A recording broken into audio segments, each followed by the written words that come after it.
قبل زمن بعيد كان هناك حداد مشهور يعيش هنا، وصاحب متجر يبيع فيه جميع أدواته التي صنعها بيده. وذات يوم كان محظوظا كفاية ليبيع معداته لمملكة كايرو، ووسط حروب لا متناهية كانت هذه فرصته الكبيرة ليرفع من مكانته. وفعلا بعد الحرب ارتفعت مكانته وأصبح بارا، وأصبح ذلك الحداد سيدا لهذه الأرض، وهو والدك يا سيدي الشاب رومان.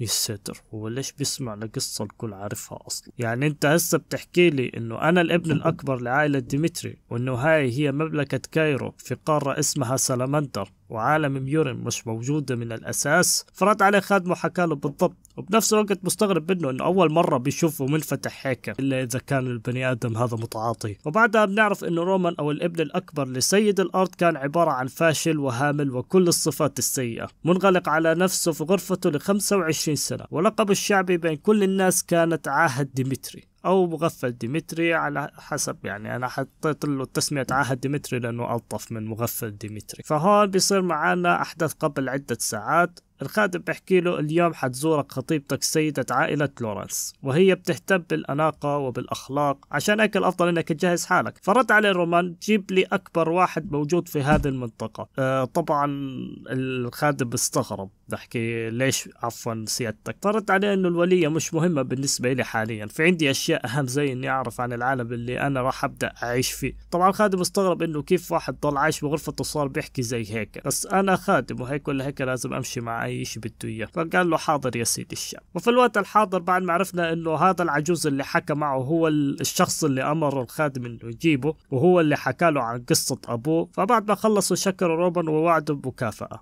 وبعدها راح نتعرف على الشخص الفعلي اللي تجسد في جسد رومان ديمتري، وهو بايك جونج يوك، وهو جاي من عالم ميوريم، عاش حياة عنيفة وضارية ومليئة بسفك الدماء. بعد ما عمل اللي بده إياه في حياته السابقة وخلص اللي عليه، وافق على الموت بسلام. بس فجأة صار بجسد هذا الأفندي، طبعا بنص أفكاره صارت دوشة وأصوات تكسير وتخبيط. واحد منهم قاعد بيحكي يا عاها انقلع وموت. بنشوف واحد قاعد بيتعرض للضرب والتخبيط من عصابة، والكل يشاهد في صمت. اجى الخادم ليشوف شو السالفة، بس ما يشوف الوشم اللي على ذراعه، بيحكي هدول من جماعة نابل. وبعدها اجى الأفندي وقاعد بيسأله الخادمه وش السالفة. فرد عليه الخادم وقال سيدي الشاب هدول على الأغلب من جماعة نابل الدماء. وقاعد بيرد عليه مين هدول بالضبط؟ فرد عليه هدول جماعة من جامعي الفوائد بيشتغلوا في منطقتنا والمجاورة إلها، وعلى الأغلب الولد اللي بيتضرب عليه دين أكبر من حياته. خلينا نطلع من هون ولا كأننا شفنا إشي.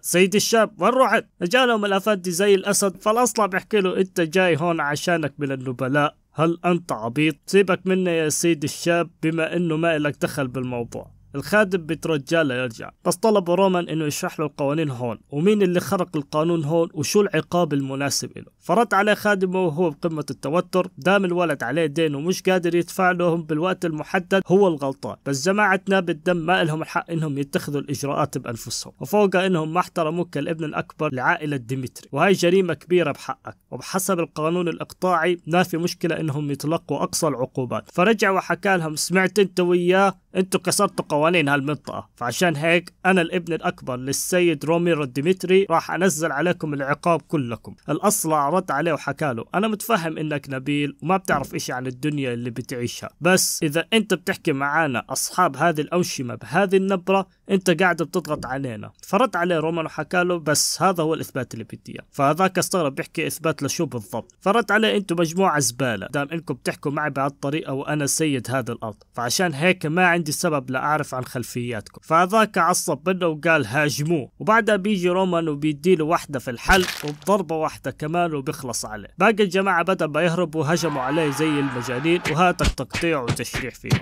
الخادم مصدوم من اللي بيشوفه وبيسأل حاله معقولة هذا هو السيد الشاب رومان؟ وبدأ رومان بيروي قصته أول ما صحي في هذا العالم، وبيقول أول ما صحيت لقيت وصية كاتبها رومان أو صاحب هذا الجسد والكثير من المخدرات على الطاولة. مملكة كايرو اللي كانت داخلة طول عمرها بالحروب تختار الشخص الممثل لعائلته وتجبرهم على خدمة المملكة، ورومان المفروض يروح للجيش عشان يمثل العائلة انتحر من الخوف. حياته كانت مثيرة للشفقة، بس شو ما كانت الحياة اللي عاشها، فاللي متحكم بجسمه حاليا هو قائد طائفة الشياطين السماوية اللي هو بايك جونج يوك. دام اني بسكن بجسمه فراح أعيش على طريقتي كبايك جونج يوك. وبعدها بنشوف مخلص على كل العصابة. واحد منهم حكاله انت وحش، حاول يهرب بس مسكه وحكاله دام انه في جماعة بتعمل اللي على كيفها لازم نطبق عليها القانون بالقوة، مع اني ما حكته لك بس لازم تدفع ثمن الكلمة اللي حكيت لي اياها قبل شوي. وفعلا اصل لسانه وحكى للي حوله انا رومان ديمتري، اذا في حدا ما عجب العقاب اللي طبقته عليهم فبتقدروا تحكوا لي باي وقت.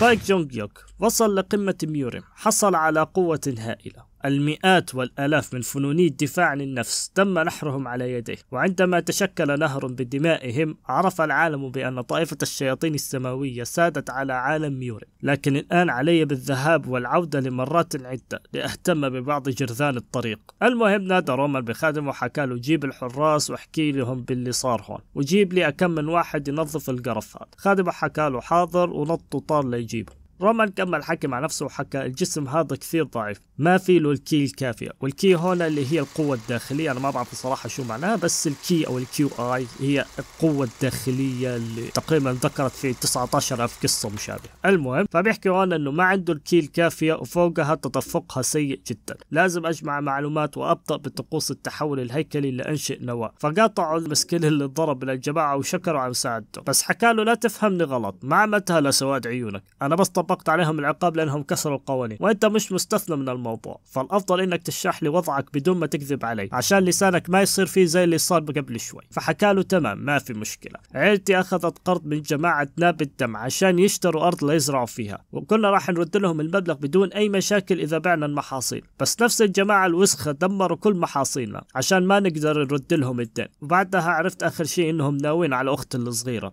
الإشي هذا مش عادل بالمرة، مع إن ما عنا إشي مهم، بس نحن ما أذينا حدا، فأنا بترجاك على الأقل بترجاك بس تنقذ أختي الصغيرة. رومان بيطلع عليه وبيحكي كالآتي، عيونه كأني عم بشوف شيطان مجنون زي أحد الملوك الأربع الكبار اللي قاتلتهم زمان، وكأن الزمن تكرر مع واحد كان نفس حالته بالضبط. فسأله عن اسمه وحكى له اسمي كيفن، فرد عليه إني راح أتأكد من صحة قصتك بعدين يا كيفن، واللي صار اليوم راح نهتم فيه بالشكل المطلوب. فشكر على المساعدة وحكى رومان أحس إنه راح تكون في علاقة طويلة بيني وبينه. وفي هذه الأثناء خطيبته فلورا كانت في الطريق لعنده، ومبينة على إنها مش مرتاحة إله بالمرة. قبل شهر فلورا صدمت إن أبوها كتب كتابها مع ديمتري عشان الزواج زواج سياسي مصلحة وبده يستفيد منه. فأبوها عم يفهمها إنه الزواج هذا راح ينقذ منطقتهم بسبب الأوضاع السيئة اللي هم فيه، وهذيك مش مصدقة إنها راح تتزوج فرد من عائلة ديمتري، عائلة كل أبوهم تعون مناجم وحدادين. حاولت تغير رأي أبوها بس أبوها تأسف لها وإنه الإشي هذا غصبا عنه وعنها، وإني بعتذر كأب إلك مثير للشفقة إني أخذت هيك قرار. وصلت لقصر عائلة ديمتري وافتكرت إنها راح تتزوج الابن الثاني لحاكم الأرض، وبهيك راح تضمن مستقبلها. بس الكارثة إنها راح تتزوج بالابن الأكبر اللي هو رومان ديمتري صاحب لقب عاهد ديمتري، اللي كان كل حياته عبارة عن لهو ولعب. وحكت إنها ما بقدر أكون معه لو إيش، فراح أحكي له اليوم وبكل ثقة سيد ديمتري أنا بدي ألغي هذا الزواج. وهو رد عليه بكل أريحية تمام ما عندي مشكلة. الأفندية استغربت وهو كمل كلامه سمعت عن عرض الزواج هذا، وكصاحب لقب عاهد ديمتري أنت ما بتستحق واحد زيي، فعشان هيك الأفضل إنه نلغي هذا الزواج من أساسه. والثانية مش مستوعبة اللي عم بحكيه، فحكى لها دام خلصنا راح أخبر أبي بالموضوع. الأفندية حكت له استنى، مش أنت أصلا اللي تنحت مع الكل عشان تتزوجني، أنت راح تلغيها هيك عادي بدون شروط؟ فحيرتني شوي. فهو رد عليها بسؤال مستفز صراحة، فحكى لها يعني حتتزوجيني؟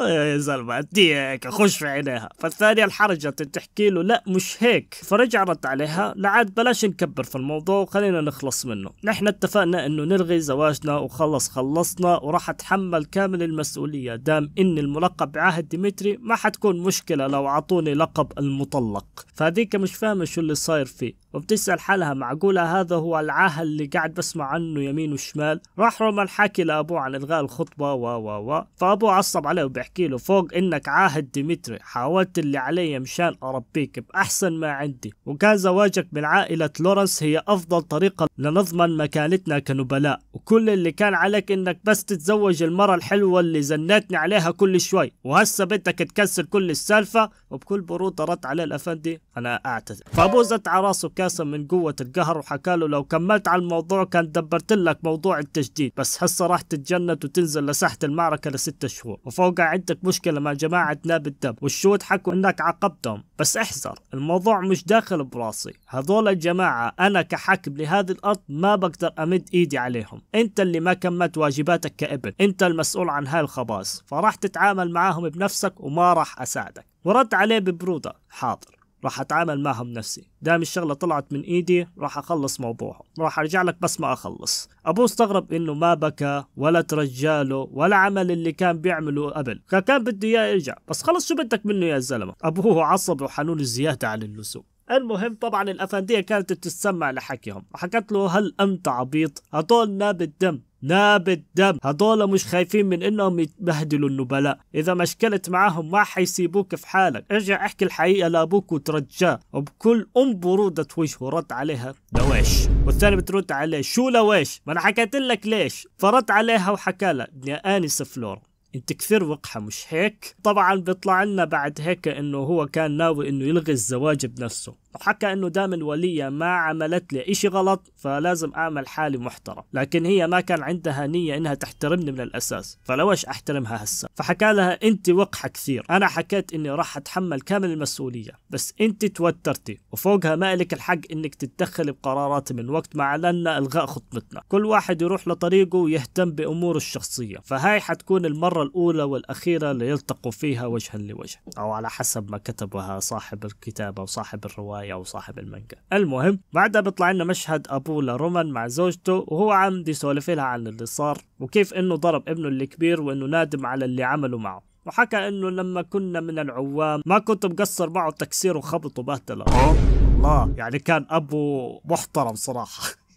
بس بعد ما صرنا نبلاء تعهدت باني ما اخليه يعيش هاي التجربة مرة ثانية، وبسبب العهد الولد كبر وصار اللي هو عليه بدون مشاكل، ومرته بتواسيه وبتهديه وانه عادي بتصير هفوة منك كأب، بس عادي عندك فرصة لتتفاهم معه وتصحح غلطك. كان قصدها طبعا على جماعة ناب الدم انه يساعده زي هيك، فاقترحت له انه يبعث قائد الفرسان جوناثان ليساعده، فوافق وطلب استدعائه وحكى له بالسالفة من اولها لاخرها. رومان كان طالع برا يتمشى مع خادمه، وكان خادمه على اعصابه لانه طالع بدون حراسه، فساله رومان شو اللي خلى هاي الجماعه تكون بهالقوه. حكى له جماعه ناب الدم اكتسبوا سمعتهم من وراء القتل بالاجره على منافسيهم خلال الحروب الاقطاعيه، والسمعه هاي اعطتهم هيبه استغلوا مهامهم من وراها. وطمن رومان خادمه بانه عادي ما حيقدروا عليه. نزلوا على المطعم طلبوا وجبه محترمه، بس طلعت الوجبه للخادم وتركوا رومان وحكى له راح استكمل تحقيقاتي بنفسي فخليك هون احسن لك، بس خادمه رفض وقال ما بقدر اسيبك تروح للخطر لحالك. فسأله رومان اذا كان معه ولا ضده،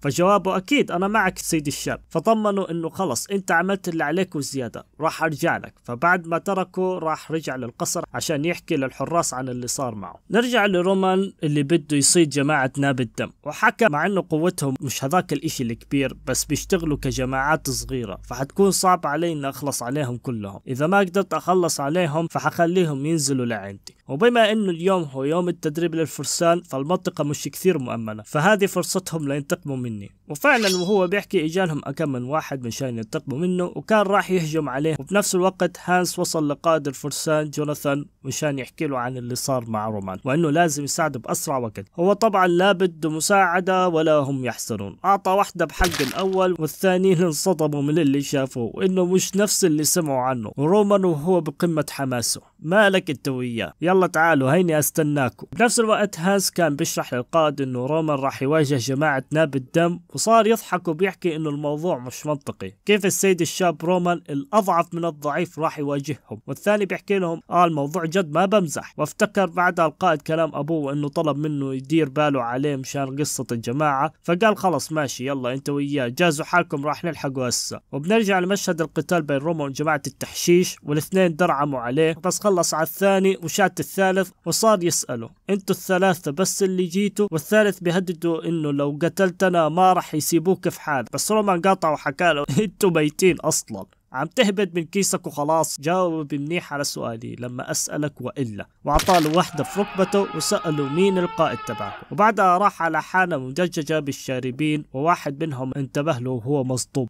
بالأصح الكل كان مصدوم. سلم على صاحب المحل وسأله صاحب المحل عن سبب الزيارة، فحكى له بدي 27 سنة من دموع الفجر القديمة. فهذاك مستغرب بحكي له ما عندنا عصير بهاي النكهة، بتحب أصب لك اشي من عندي؟ فرد عليه لعاد ممكن هاي بتزبط، بدي اشي قوي، عندي اشي لازم اساويه الصبح، فعشان هيك بدي اشرب بزيادة. بعدها بنشوف اللي صار مع رومان والثالث الحزين، وحكى له رئيسنا موجود بحانة اسمها ندى الفجر بنص الشارع، استلمنا مهمتنا من غاد وبيعطونا اغراض اذا حكينا لهم عن الرمز السري. فسألوا رومان عن الرمز، فحكى له دموع الفجر شيء قوي عمل في الصباح ولازم تحكيهم بالترتيب. طبعا بعد ما حكى الرموز الثلاثة الكل صار متهيئ ليهجموا عليه بأي لحظة، ففورا حكى لهم صاحب المحل يلا بلشوا اهجموا عليه، بس ما لحق يكمل الا وعطاله بوكس وجاب اجله، والكل صار يهجم عليه. بس اللي بضحك انهم بيتهانوا واحد ورا الثاني، مش راحمهم بالمرة. رومان أفندي قتل 3 منهم بلمح البصر، وكلهم واقفين عاجزين عن الكلام لأنه مش رومان اللي سمعوا عنه. فصار يشرح لنا رومان إنه استعمل تقنية التنفس ليزيد من الكي اللي عنده، من خلالها قدرات جسمه زادت. طبعا الجماعة مش فارقين معاهم عن اللي صار قبل شوي، دام عددهم أكبر منه فراح يهزموه، فاجوا ودرعموا عليه. القائد تبعه فاق من غيبوبته وحكى له رومان صحيت بوقتك،